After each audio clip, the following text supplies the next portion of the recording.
Так, всім привіт! Доброго ранку, доброго дня. Де б ви не знаходились, бачу дуже багато із вас в Україні. Всім привіт!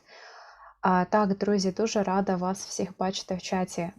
Сьогодні ми розмовляємо з Canvою. Як ви бачите, у нас дуже багато панелістів.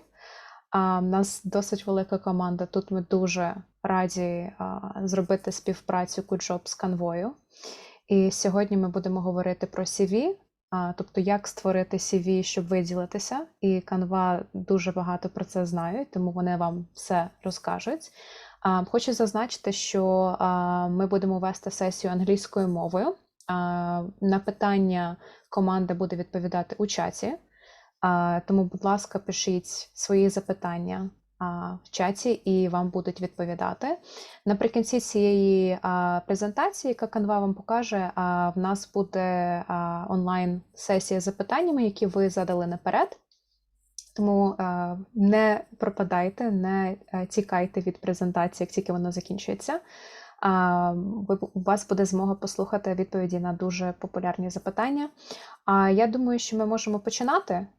Я думаю, що я буду зараз переходити на англійську. Запис, до речі, буде. І розпочинаємо. Okay, guys. Hello, everybody. So I just did a very, very quick intro in Ukrainian, explained what we're going to be doing today, and explained the general outline of the talk that we will have. I think I'll just thank everybody once again for joining.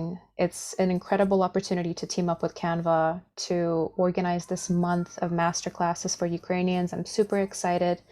Thank you everybody involved. It's a pleasure. And I think that I will just hand the word to Eryn, who will introduce herself, and then we will take it from there. Thanks. Thank you, Dana, for that lovely intro. And a massive thank you to everyone here for joining us today for our first webinar in our Job Seeker Masterclass series. My name is Eryn. I am part of the talent acquisition team at Canva, and I've been working closely with our friends at goodjob to pull together this masterclass series to share with you all. Very soon, I'm going to hand over to my brilliant teammates, Kamil and Taiiz, who have built an exceptional masterclass on standing out in your CV to share with you today. You will also be joined by my teammates, Chloe, Mike, Chelsea, and Georgie, who will be answering your questions in the Q&A section. So feel free to send through any questions in the Zoom Q&A, and we will do our very best to answer them.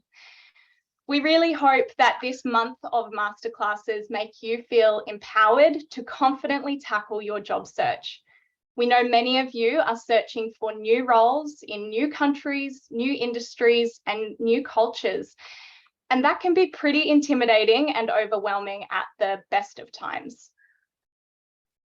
Like billions of people around the world, we are shocked and heartbroken to see the continued war crimes and the loss of life of thousands of innocent lives as Russia continues its illegal war in Ukraine. We stand vehemently opposed to the Russian government's continued acts of aggression, and we are committed to standing for peace and safety everywhere. So a few months ago, our talent acquisition team started brainstorming ways we could support the Ukrainian job seeker community during this challenging time. It was then that we met our new friends at goodjob, and an amazing partnership was born.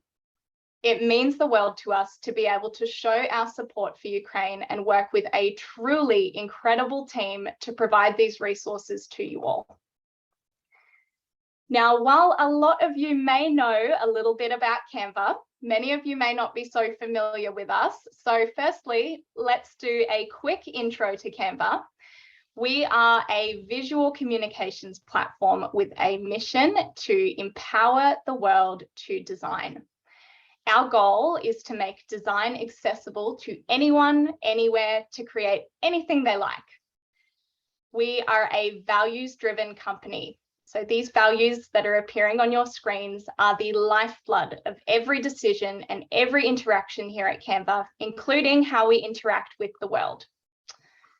So a little bit more about us. We are Australia-based, as you can probably tell from my accent, with offices and amazing team members all around the world, including the UK and Europe, the United States, the Philippines, and China.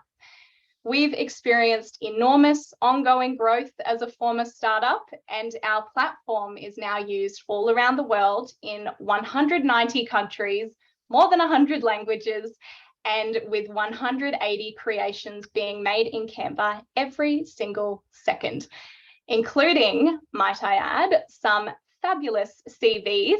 So on that note, I am going to hand over to Taiyiss and Camille to take it from here. So Cam, over to you. Thanks so much, Erin and Dana, for the introduction. And hello, everyone. My name is Camille. I'm part of the talent acquisition team here at Canva. I specialize in software engineering as well. And let's talk about CVs, shall we? So a bit more about what we'll be covering today. We're going to go through a few CV basics together, talk about writing your content, so what should go in your CV, talk about CV formats, so what your CV should actually look like, how can you use Canva to create your CV, and then we're going to keep a bit of time for Q&A at the end. So any questions that you have, as I said, feel free to put them in the Q&A on Zoom. They're going to be answered live by our moderator team, but we're also going to answer some questions live at the end of the presentation. So without further ado, let's cover a few CV basics together. So just a few fundamental concepts around CVs that I wanted to brush up on with you before we start talking about content and format.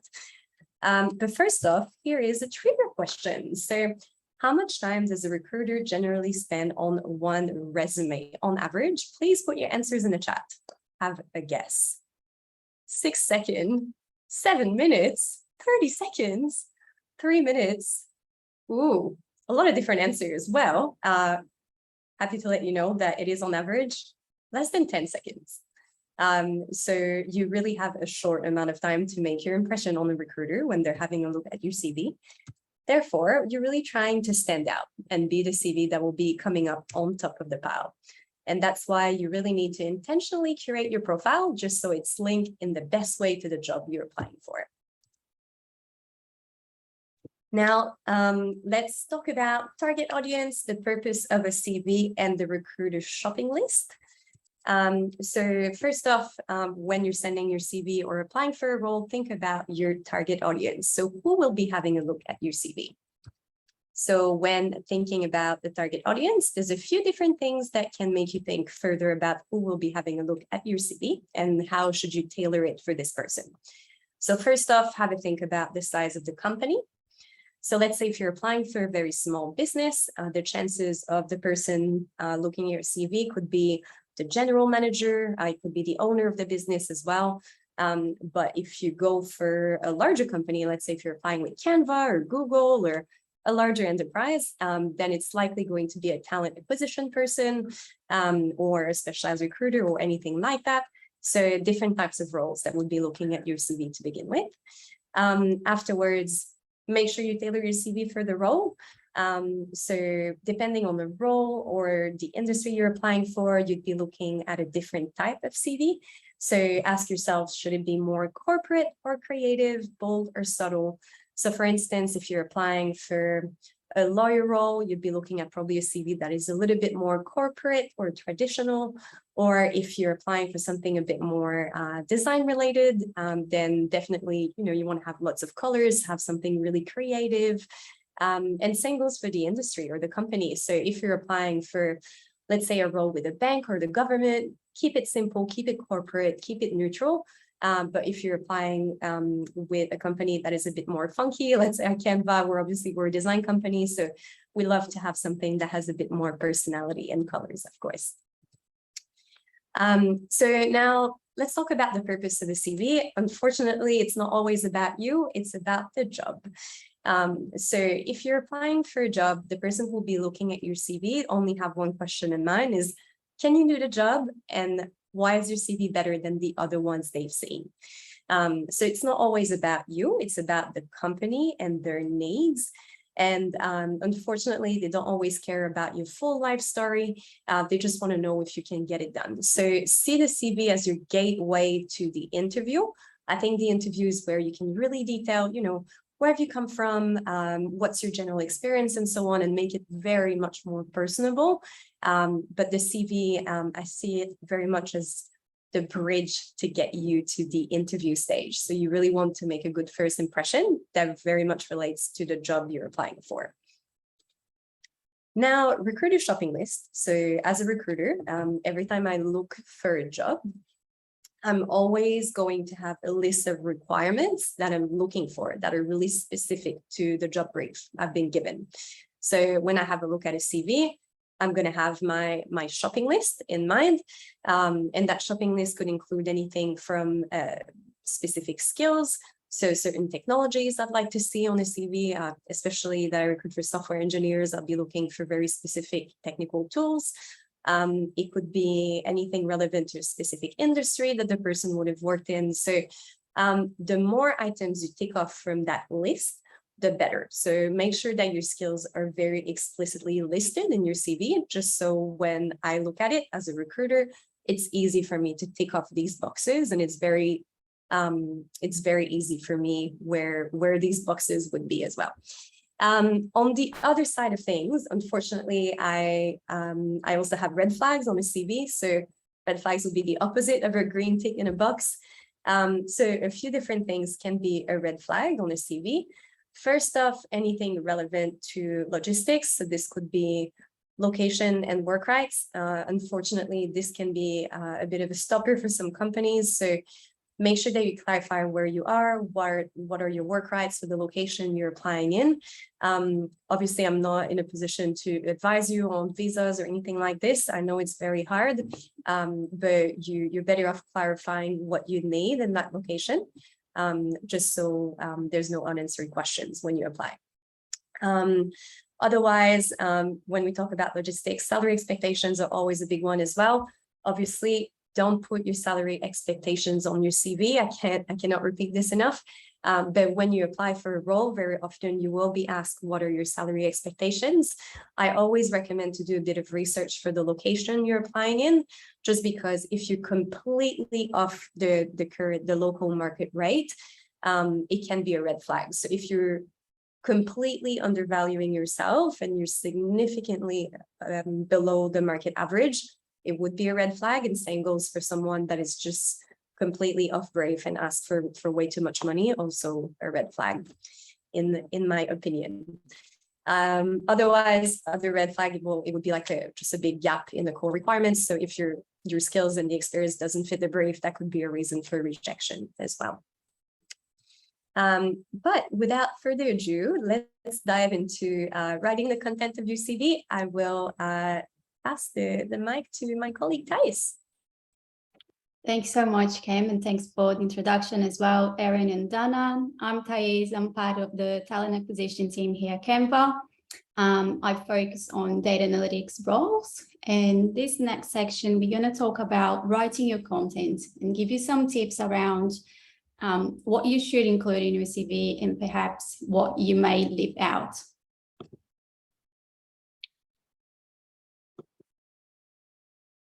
So some of the things to include, I think these are the main areas there. So your basic information, your education, awards and achievements, your experience and your skills.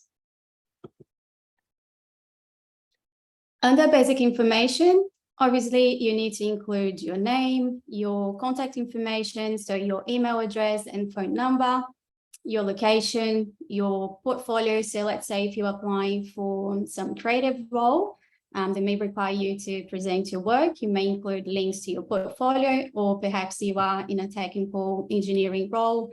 You can include a link for your GitHub account where you can see all your personal projects there, or any links to relevant online profiles such as LinkedIn. So some reminders, make sure you're reachable. So if you're applying for roles, make sure that you are checking your emails, your spam folder, and triple check your contact information. So there's nothing worse than missing out on a good opportunity because you maybe you misspelled your email address or phone number. If you're including any links or hyperlinks to your portfolio or online profiles, make sure they're working and they are accessible. So click on the links and make sure that they actually take you to where you want people to see your work. So that's how you may want to display information on your CV. So you've got the name there up the top, highlighted, and you've got your contact information in an easy place to see. You've got the email address, the phone number, your website, and your location. So for your location, you don't need to add your full address there. Just the city and the country should be enough. So the next big section on your CV could be your education. So there you want to include everything you've achieved. So be proud of your achievements there.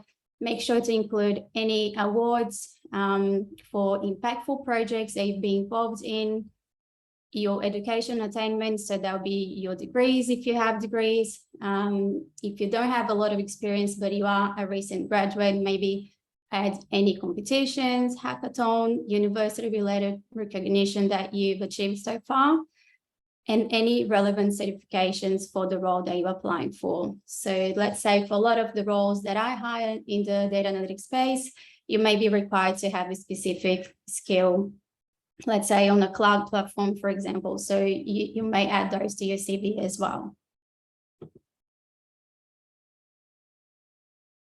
So in terms of your education history, you start with the most recent up the top and you work your way down from there. And I would say maybe focus on your degrees first. So your master degrees, your bachelor's first, and then any other awards or recognition after that. So for your experience and skills, that is definitely the largest portion of your CV. And some things to include there would be your relevant work experience and projects for the role you're applying for. If you are changing careers, that's okay. Focus on those work experience that have transferable skills. And here I'm going to give you a personal example. I've changed careers a couple of times in my life. So I started my career in fitness, which is completely unrelated to what I do today, but I've moved from fitness to banking into recruitment. And what I've done was to focus on those experiences. Like I have transferable skills, maybe dealing with people or customer service skills or sales skills that they're common to all the roles that I've done. So make sure to focus on those. If you're new to the workforce, focus on works that you've done with organizations and societies, or maybe meetups and things that you've helped to organize.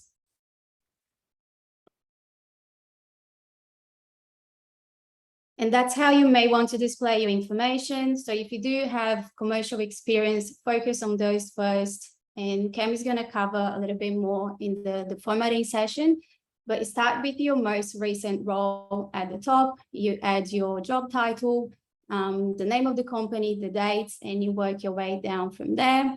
And then after that, you may include any other internships or charity work or any other organizations that you've been active with. In the skills sections, try to focus on specific skills that are being asked for the role you're applying for. So it could be tools and technologies that may be required to perform the role, or could be a specific skill. So I would say stay away from just generic, words like good communication skills or, I'm a team player. So they would be best if you highlight those skills within the work experience, the actual content, but on the skill sections, you want to make sure that you're matching exactly what they're asking for in the job ad. So some things not to include on your CV would be your marital status, your age, your date of birth, your religion, place of birth, name of your parents, passport number, or references. If an employer requires reference, they usually will ask you at the end of the process, so there's no need to add that to your CV. And the reason why we suggest not including those things on your CV, it's basically because they're not going to help you to to do your job. So it's irrelevant to add those that information on your CV. Now, you may be asking yourself, so, okay, I know roughly the sections that I need to have on my CV, but how do I actually write the content? And that's probably a little bit more specific to the work experience section. So we suggest doing a little bit of a brainstorming session. So grab a piece of paper and write down everything that you think that you're good at. What are some of your achievements? Or what are you most proud of? So keep that in mind, put everything on a piece of paper, and then from there, you start to filter and narrow down your content based on two things. So first thing is the scope of the role. So I suggest having the job description, if you have one, or the job ad in front of you. And then from there, you start matching your own experience to the skills that are being asked on that job ad. Then the second thing, and Cam touched on this earlier, is the audience. Try to keep in mind who is reading your CV. Is it going to be a specialized recruiter like ourselves? Is it an agency recruiter perhaps that is sending your CV to different roles in different companies? Or is it the hiring manager directly? So just to summarize some tips for writing quality content. So brainstorm first, clean up after. Don't worry about getting your CV, perfect in the first go. I think the more you practice, the better you get. Put all your ideas down and then start to narrow down based on the actual role you're applying. Follow word limits. Make sure your sentences are not too long and difficult to follow. And then for that, we suggest using a structured sentence and quantifying your impact. And a technique that you can use to do that is the XYZ technique, which is essentially, this will be the structure, achieve X by doing Y with the result of Z. So it's focusing on three things: your achievements, your action, and the outcome of your action. And I'm going to cover some examples in the next section, but I suggest you start thinking about your own experience and feel free to share some ideas on the chat as well if you wish. But for example, that's the structure you can use. I demonstrated, and then you focus on a particular skill or value that's being asked on the job ad. When I did an example of your work or your action, and this meant a particular outcome. So keep in mind that you are, the focus should be on measurable metrics and outcomes. So metrics could often be around people, time, money, and performance. And what I mean by that is you either help the company to achieve more people or reach more people, make more money or save money, and the same for time. Maybe you help to save time on a particular process, or you help the company to achieve a higher performance in a particular area. So just a couple examples to illustrate this XYZ technique. I spearheaded our organization's first ever portfolio party, which was a 2-day event. This was our most successful event with over 1,000 attendees and with an event satisfaction score of 95%, our highest to date. That's a long one, but it's very clear your actual work or your action and what that results. So you reached more people, so you had a higher number of attendees and a higher performance or event score, highest to date. Second example, achieved a 30% increase in our social audience by developing a compelling content strategy that led to a 5% increase to our online sales with a value of $3,500 in my first 6 months. So again, it's very clear what the action was and what the impact you cause by doing your work. So you cause an increase in the social audience, so you reach more people, and you help to increase the revenue as well. So I encourage you to take a moment and have a think about your own experience, even if you're not in let's say like a numbers driven role, you can still come up with examples where, you know, you help to maybe save time on a particular process if you help them to automate a particular process, or something like that. So now I think, yeah, we're going to cover the CV formatting, and I'll hand over to Cam. Thanks, Taii's. That was super helpful. And I see great comments in the comment section as well. So yeah, feel free to comment away. Always keeps it quite interactive. If you do send a comment in the chat, just make sure it's set to everyone so everybody can see what you have to say.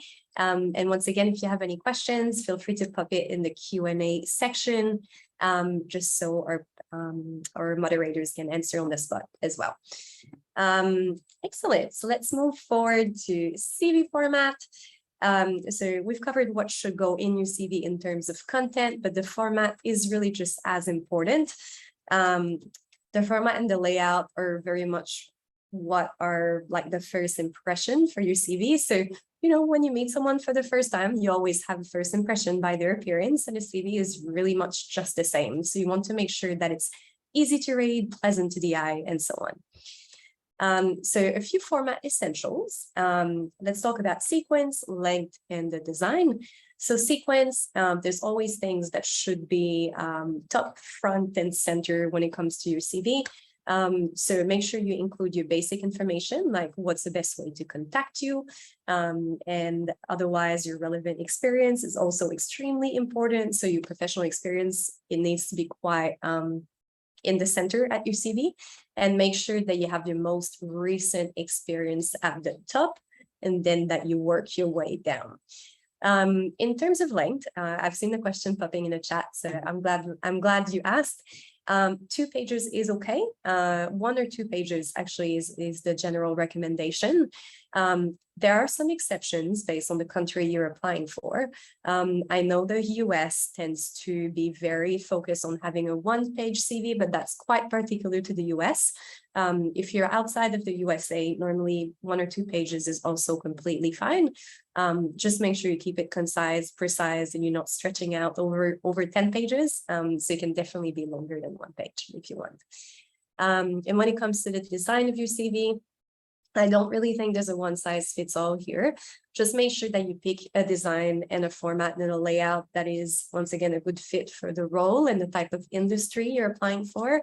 As we discussed before, think about your audience. So something a bit more creative, go with color, something a bit more corporate, keep it simple. Now, I also saw this question in the chat. So should you have a photo in your CV? What do you think? Put your answers in the chat. So yes or no. No, yes, yes. All right, very, very divided. But really, there's no right or wrong answer here. You decide what you want to put on your CV. Nowadays, both is accepted. So if you wish to put a photo, is completely okay. My advice might have been different a few years ago, but with the rise of LinkedIn, everybody has a photo on their LinkedIn profile. So if an employer really wants to see your face, they're going to see on LinkedIn anyway. So that's why now a lot of people do put a photo on their CV, and that's really okay to do so. But then again, it's your own personal preference, whatever you prefer. But however, they have tried and tested some templates with or without photos, and the data shows that a photo, it does help. There's pros and cons. So the pros are that a photo is more personal. You know, photo tells 1,000 words, so it can really show your personality. It is better for memory association as well. And the cons, obviously, you always run the risk of being the victim of some discrimination, so potential bias against age, race, gender, and so on, if you put a photo on your CV. But then again, it's a personal choice. I know some cultures feel differently about this as well. So no right or wrong answer, put a photo if you feel like it. However, if you do want to have a photo on your CV, here is some portrait best practice. So make sure you keep the photo small. It shouldn't take half of your CV, just a small little icon in the corner is completely fine. Make sure that it has high quality resolution. You don't want to submit something that is pixelated. It doesn't need to be, a professional photo. Sometimes nowadays, I think all our phones are good enough to provide a good headshot. But, just make sure that the quality is good enough to submit it. Ensure that you have good lighting, no selfies, no selfies taken from a weird angle where you're making a duck face. That's probably not the best look on a CV. Make sure it is zoomed in as well. So normally from your waist up or like mid-chest normally is pretty good. So it's centered on your face. No need to see your whole outfit. And smile. It's not a passport photo. So make it a bit more smiling and welcoming. Let's have a look at some CV examples here. So here we have Lee. I like his CV. He's applying for a marketing assistant role. Marketing roles, so therefore a bit more creative. Adding some color is fine. His CV has one page, which is completely fine. He's not someone that has a lot of experience. As you can see here, Lee has been on the market for roughly just a bit under 2 years. So I probably wouldn't have a 2-pager in this case. And it's also easy to follow. The format is very clear. There's a link to his portfolio as well, which I like. His skills are listed. So great CV. Good job, Lee. Moving on. Here we have Adrian. So Adrian is a social media marketer / content creator with someone that has a creative role like this. I would definitely expect to see a CV that is a bit more funky with some colors. So good choice on the format here. Adrian included a photo. Once again, no right or wrong. That's completely okay.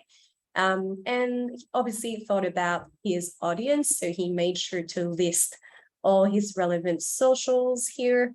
As a content creator, you want to make sure that this person is quite active on socials. So also a very good move from his side.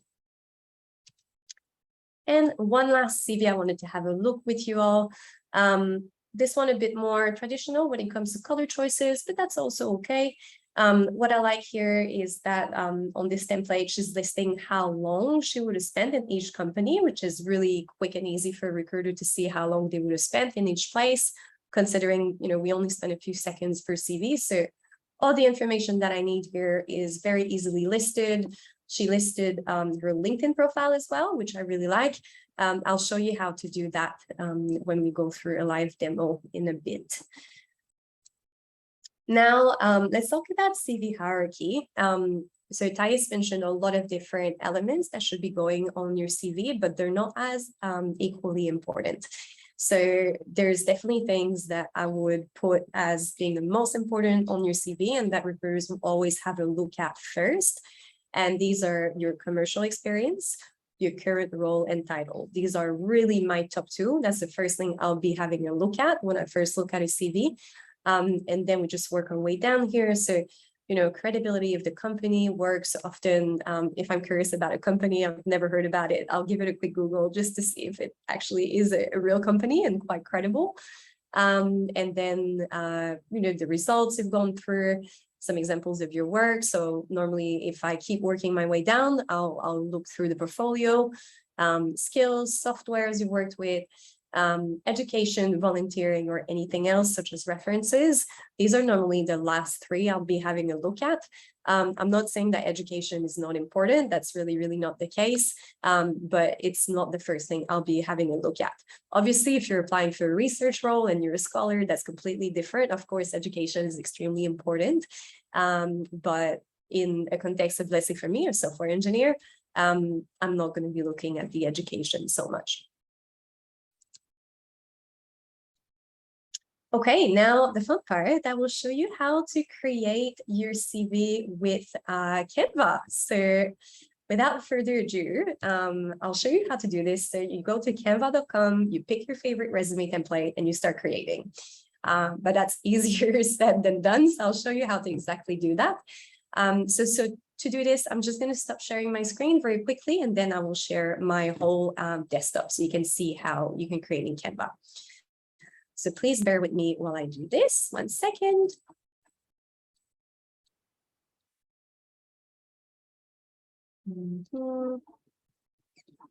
Here we go.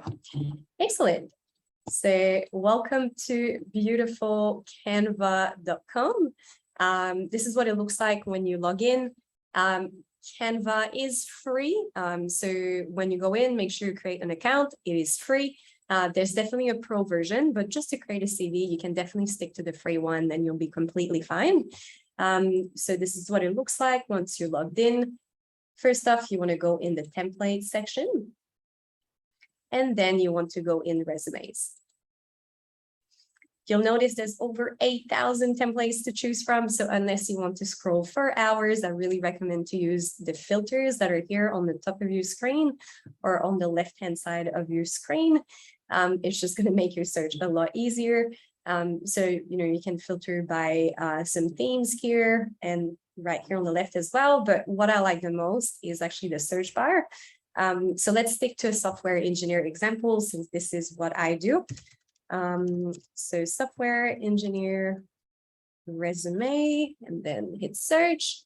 Excellent. So we have many templates to choose from, so we can apply additional filters on top of that.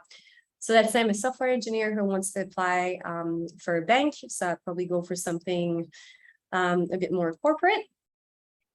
And you can also choose your color palette. So let's say I'm looking at this here. I hate pink, I hate purple or whatever. Let's stick to something a bit more gray. So here we go. This is what I'm left with. These are all the templates you can choose from. So once again, take your time to really choose the template that you think represents you, represents your brand, and that you'll be pretty comfortable to work with as well. So if we just have a look here. So if there's one that really sticks to your eye, let's go with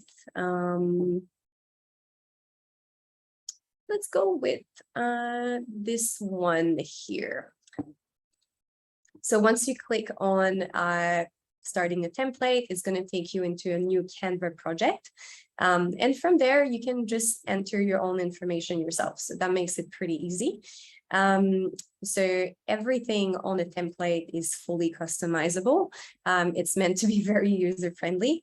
One thing that I recommend before you start working is always to go in File here, and you want to show rulers and guides. It just makes it a lot easier to work on the template, so you can make sure that everything is aligned. It's not something that I knew existed in Canva beforehand, so that was one of my really good tricks that was given to me when I first started. So yeah, make sure you populate with your own information. So you can just type in here with your own name. Everything on here, you can change the font, the size, the color, or add any more styling elements, and just slowly work your way across everything. If you cut and paste from another document, just be aware of font consistency. It's a mistake that is really easy to make. I'll show you also how to change the photo for it to be yours. So just bear with me. You have your toolbar here on the left. What you want to do is upload a new element. So you go in Upload Media, choose the file you want to upload. So for me, I saved it on my desktop. Then give that a few seconds. Here we go. Then you click on here. Now click on the photo and just hover over where the old photo was, and then you'll have your face right here. It's a fairly easy way to do it, and just that way it just controls the size on your CV and make sure it's not too big. Another thing I wanted to show you how to do as well is how to insert a hyperlink. So let's say if I wanted here to enter my socials. So if this was per se a LinkedIn icon, what you can always do is if you right click on the little icon here, you can insert a link, and then you would just cut and paste your LinkedIn profile or a portfolio or anything like that. So feel free to add anything that you want in your contact details, or if you have the portfolio section, this is how you would do it. And otherwise, look, this is a one-page template. Some templates have 2 pages as well. If you wanted to add a second page, just click duplicate and then delete the elements that you don't need for this one. So let's say I don't want to include my photo again. There you go. You would delete this, and then you can just move things around so you have more room for, let's say, your work experience and so on. So it's really up to you to play around so you can really get what you need out of a template. And once you're done, you've placed all the information, you've made it yours, you've changed the colors if you want to. One of the most important steps, and I cannot put enough emphasis on this, make sure you save it as a PDF. And the reason for this is if you save it as an image, most recruitment systems are not going to rate this very well, and it's not going to parse in recruitment system very well either. So make sure you save it as a PDF. So you're going to go in share, download, and here automatically goes under PNG. Don't do that. Save your PDF standard and make sure that you capture all the pages that you need as well.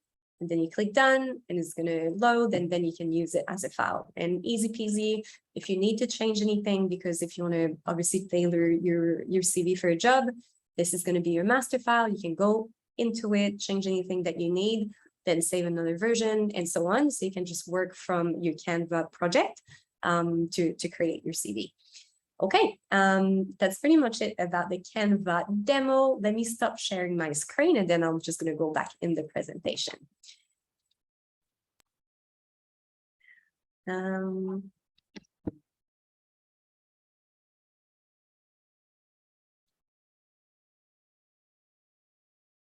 Sorry about that. Here we go. And we are back on track. All right, I just want to go through some tips and tricks before we jump into some questions together. My top tip is ask a friend to review your CV. You can also ask a recruiter in your field as well.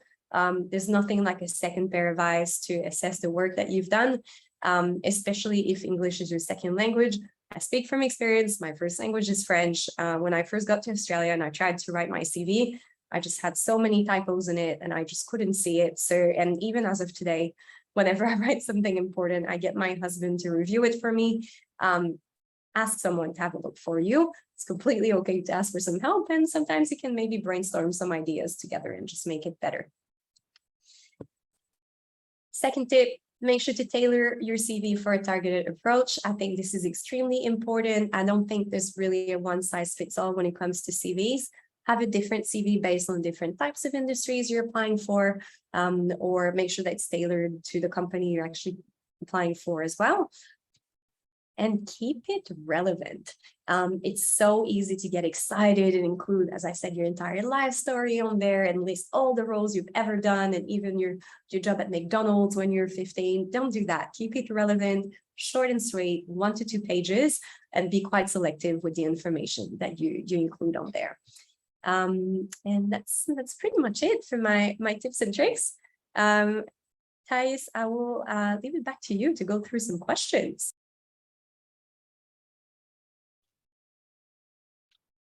Okay, thanks, Cam. So we're going to be answering some of your questions that we received.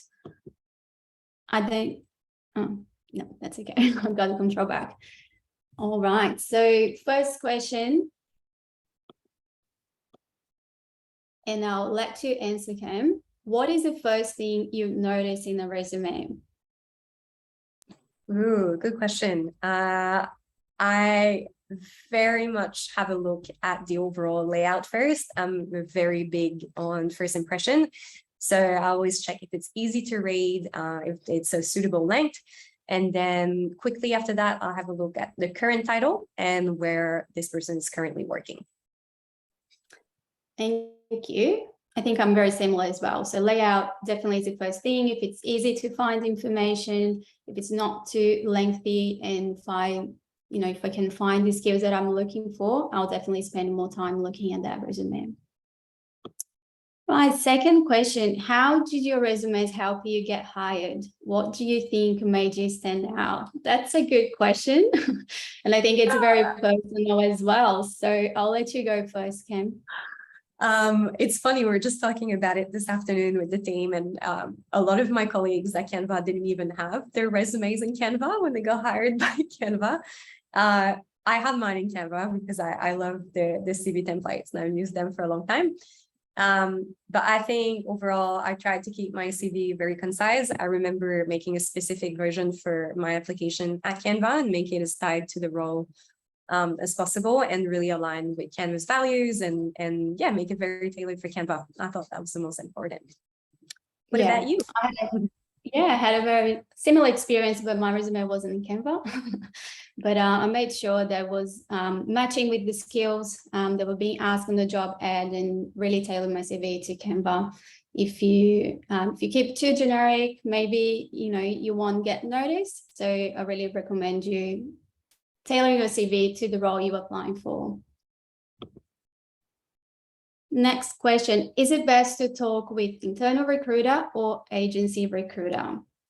Ooh, Would you like $1 million to answer that? question. I've worked as an agency recruiter before working with Canva, so I'd love to answer that. I think you should do both. Like, definitely keep all your options open. The main difference is that an internal recruiter will have a better oversight of the roles within a specific company, and will have a better knowledge on that company and know how you can align with the said company. While an agency recruiter will probably have a shallower knowledge on the different companies he's working with, but they're going to have a wider market coverage. So yeah, either is good. Oh, and we are hosting a webinar about mastering your job search on July 21st. So we'll definitely talk about that if you all want to join us. Yeah. What do you think, guys? Yeah, and I completely agree. I think you have to keep your options open, especially if you are in a new country that you may not have, a big network. I think working with agency recruiters can be helpful in that way. But also, if you're really interested in a particular company, then reaching out to an internal recruiter is also recommended. So I would do both. All right, I think that's the last question. Is it a good idea to put our Instagram on our CV? I don't know. What are you applying for? That's the question. So exactly. Overall, your CV should definitely be a reflection of your professional life. So I would not recommend to link your personal Instagram on there. However, if you have a professional Instagram that displays some of your portfolio work, and you're a designer, or I don't know, you're a model or a hairdresser or anything like that, then yeah, it would be relevant. But if you're applying for an accounting role or a software engineering role, probably not. Yeah, 100% agree. All right, so we're coming down to the end of this webinar. Thank you so much for joining us today. The next ones in the series will be next week. So talking about your personal brand, followed by how to build a video cover letter. And then on 21st of July, mastering your job search. And then we're finishing up with the tips to ace your job interview. I hope you can all, join us for the next webinars and you took something out of today. Thanks, everyone. Thanks, everyone, for joining us. And thanks so much for the really nice comments in the chat. I really appreciate it. So yeah, we hope it was helpful, and join us for the next ones. Thank you very much, everybody. Lots of great comments. Everybody really loved the webinar. Thank you so much for your time. You can still feel free to share some comments in the comment section if you feel like it. We'll still hang around for maybe the next minute or so. But yeah, thank you so much, guys. It was really, really nice. It was very useful. And I cannot wait for the next webinar that's going to be on the 7th of July. Thank you so much once again, everybody. Дякуємо дуже, що ви приєдналися до вебінару. Наступний вебінар буде 7 числа, 7 липня. Ми опублікуємо посилання у нас на телеграм-каналі. Будь ласка, слідкуйте за новинами. І хочу подякувати вам за те, що ви приєдналися ще разок. Гарного всім дня. І так, побачимось. До зустрічі. Thank you.